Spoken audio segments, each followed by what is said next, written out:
নিচে গিয়েই দেখতে পেলাম বাড়িতে আনা হয়েছে বড় বড় ইলিশ মাছ। আর এখনো কিন্তু সেগুলো ধোয়া হয়নি, শুধুমাত্র রাখাই হয়েছে। আর এখানে আমার আম্মা বসে পড়েছে কুমড়ো ফালি ফালি করে কাটতে।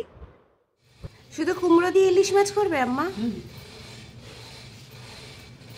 কুমড়ো দেওয়া যায়, কচি কচি ডাঁটা, বেগুন, কাঁচকলা, এত কিছু দিয়ে ইলিশ মাছ হয়? হ্যাঁ, মানে একসঙ্গে না, কাঁচকলা দিয়ে ইলিশ মাছ, মানে আলাদা আলাদা পদ? আলাদা আলাদা। কচি কচি ডাঁটা, বেগুন দিয়ে ইলিশ মাছ নিজে করে নিজে খায়। আমাদেরটা করেও না, আমাদেরটা আমরা রাখিও না। কি একবারই নুন হলুদ মিশিয়ে নিতে হয় মাছটা? আজকে কুমড়ো দিয়ে ইলিশ মাছ।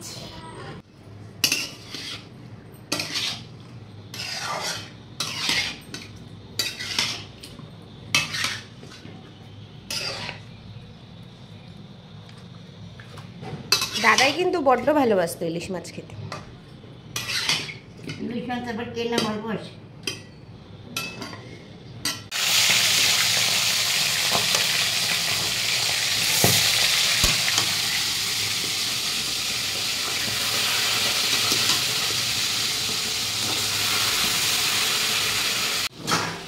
অর্ধেক ভাজা হয়ে গেছে আর অর্ধেক ভাজা হচ্ছে বাইরে।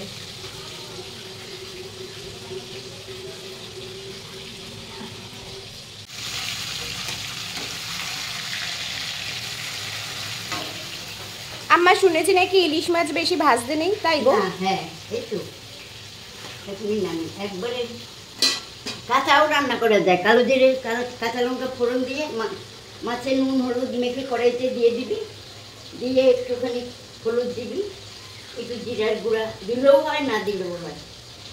কাঁচা লঙ্কা কালো জিরে ফোড়ন দিয়ে মাছের ঝোল করে। সরষা পোস্ত বাটা দেয়। আমরা তো বেশি সর্ষে পোস্ত বাটা দিয়ে খেতেই ভালোবাসি। এখন তো পোস্ত, বাবা এখন পোস্ত খাওয়া লোক ভুলে গেছে।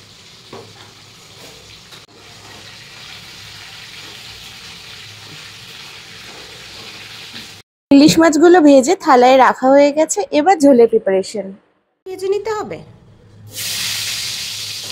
এই তো এখন জল ঢেলে দেবো, একটু ভেজে নিই।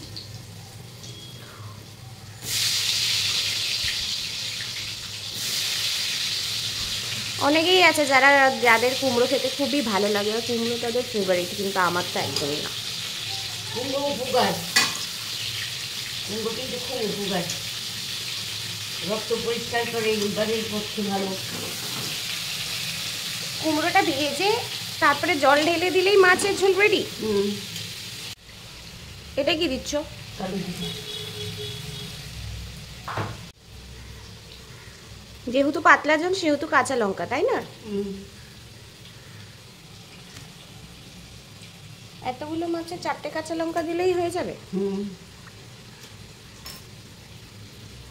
রুই মাছের ঝাল লাগে বেশি, ইলিশ মাছে বেশি ঝাল লাগে না।